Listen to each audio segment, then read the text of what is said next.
Ang mga gawa, ika-24 na kabanata. At pagkaraan ng 5 araw ay lumusong ang pangulong saserdoteng si Ananias na kasama ang ilang matatanda at ang isang tertulo na mananalumpati. At sila nang nagbigay alam sa gobernador laban kay Pablo. At nang siya'y tawagin, si Tertulo ay nagpasimulang isakdal siya na sinasabi, "Yamang dahil sa iyo'y nangagtatamo kami ng malaking kapayapaan, at sa iyong kalinga ay napawi sa bansang ito ang mga kasamaan. Ay tinatanggap namin ito sa lahat ng mga paraan at sa lahat ng mga dako, kagalang-galang na Felix, ng buong pagpapasalamat. Datapwat, nang huwag akong makabagabag pa sa iyo, ay pinamanmani ko sa iyo na pakinggan mo kami sa iyong kagandahan loob sa ilang mga salita.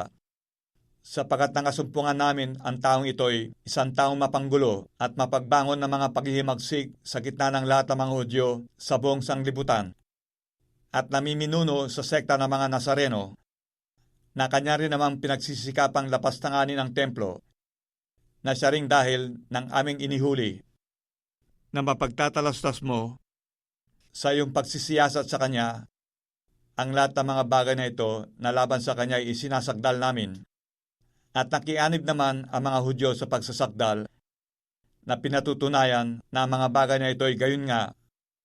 At nang siya ay mahudyatan ng gobernador upang magsalita, si Pablo ay sumagot, "Yamang nalalaman ko na ikaw ay hukom sa loob ng marami mga taong sa bansang ito, ay masiglang gagawin ko ang aking pagsasanggalang. Sapagat ng pagtatalastas mo na wala pang 12 araw, buhat nang ako'y umahon sa Jerusalem upang sumamba.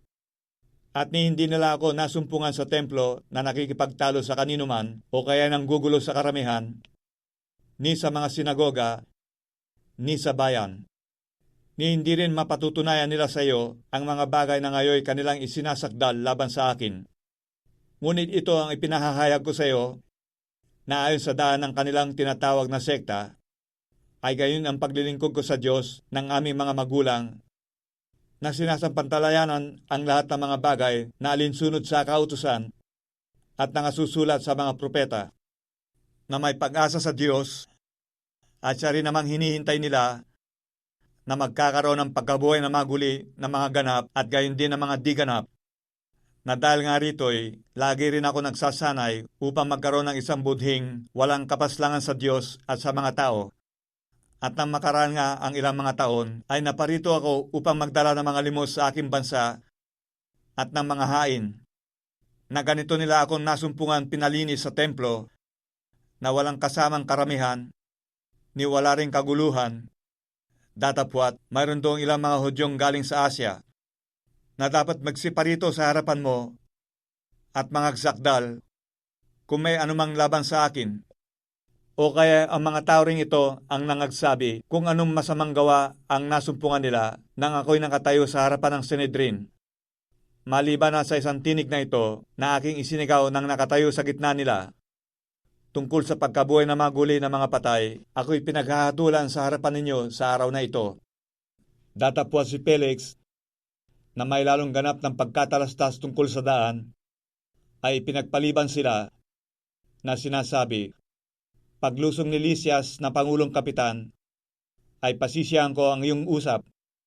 At iniutos niya sa senturyon na siya'y turuan at siya'y pagbigyan loob, at huwag ipagbawal sa kaninumang mga kaibigan niya na siya'y paglingkuran. Datapwat, nang makaraan ng ilang mga araw, si Felix ay dumating na kasama ni Drusilla, na kanyang asawa, na isang Judea, at ipinatawag si Pablo, at siya'y pinakinggan tungkol sa pananampalataya kay Kristo Jesus.